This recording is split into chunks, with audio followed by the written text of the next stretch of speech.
የልጅ ነገር ሁለት ፍሬ አንዱ ቡስል አንዱ ጥሬ አለ ወዲ ዜናዊ ከጥቂት ዓመታት በፊት እንደ ጀማሪ ፍቅረኛሞች እማ አንቺ ጀምሪ አባ አንተ ጀምር ሲባባሉ የነበሩት ጨቅሌውና የኤርትራው አላዲን ወዲ አፎም ህፃኒው ንጉሲ ኢሬቻን አሰብ ላይ እናከብራለን በማለቱ መሃላቸው የነበረው ፍቅሪ ቀርቶ ጨዋታው ፈረሰ ዳቦ ተቆረሰ ብለው በነገር መጠዛጠዝ ከጀመሩ ወዲህ ቶማሃሊ የጨቅሌው መንግስቲ በአውትሳይድ ሚኒስቴሩ ጌዲዮን ጢሞ ጌጤ አማካኝነት ኤርትራ ወደ ኢትዮጵያ ያስገባችውን ሰራዊት እንድታወጣ የሚገልጽ ልቢ በጦር ሲወጋ ላለበት የድርድርና የተማጽኖ ደብዳቤ ልኳል።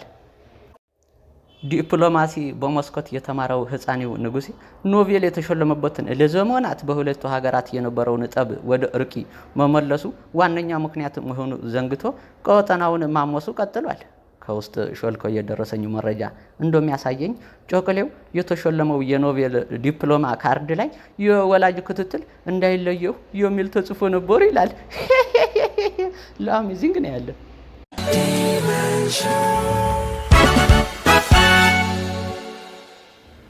ዋይ ተመልካቾቻችን እንዴት ናችሁ?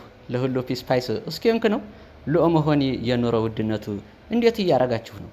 ለኔ ቤት ውስጥ መብራት ሲጠፋ ሻማ በክብሪት መለኮስ ትቼ እሳት ከሆነው ኑሮዬ መለኮስ ጀምር ያለው እያረሩ መሳቅ ነው። እንግዲህ ሞቸለታ ለትንሹ ልጅ ብልጽግና አባዬ በሀገራችን የሚገኘው ትልቁ ተራራ ማን ነው ብሎ ሲጠይቀኝ ኑሮ ነው ልጅ ብዬ መለስኩለት።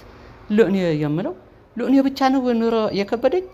ዋይ ሀገሪቱ ላይ ዳቦ ከሰማይ እየዘነበ እንዳለ ነገር ፌስቡክ ላይ ዞር ስል ህዝቤ ሰሞኑ አልበም የለቀቀው የስዕል ደብተር መሳይ ልጅ ሚካኤል ፋፋ ነው ሂፓፕ ጀመረ። ኧረ አይደለም ቴዲዮ ነው ይባባልልኛል። ኧረ እንንቃ ጋይስ። እንደ ሀብታም ውሻ ድሃ የማይወደው የጨቅሌው መንግስቲ እማዬ በሚለው ያራጣ አበዳሪ IMF ቀጥተኛ ትዕዛዝ ሰሞኑ ከፍተኛ ለሆነ ተጨማሪ ታክሶች ሊጥል እንደሆነ እየተሰማ ነው። በእንቅርቲ ላይ ጆሮ ደግፋለ ወዲ ዜናዊ።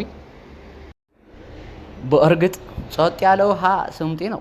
የህዝቢው ዝምታ የጨቅሌውን መንግስት ሞቼ እንደሚያሰምጠው ባላውቅም አሁን ግን በዛ እንደ ህዳር አህያ ለሚጫንቡን ነገር እንቡኝ ብለን ልዩነታችን ወደ ጎን ትተን በአንድነት ይህን ጨካኝ ባንድ አረመኔ ስርዓት ወግድልኝ ማለት ያለብን አይመስላችሁም ጋይስ?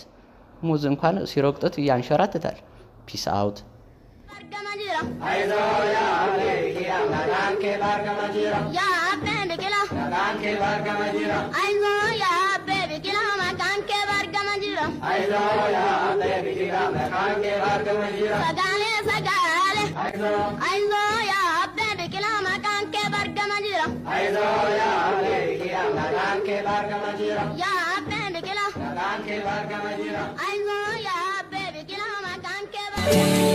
Show.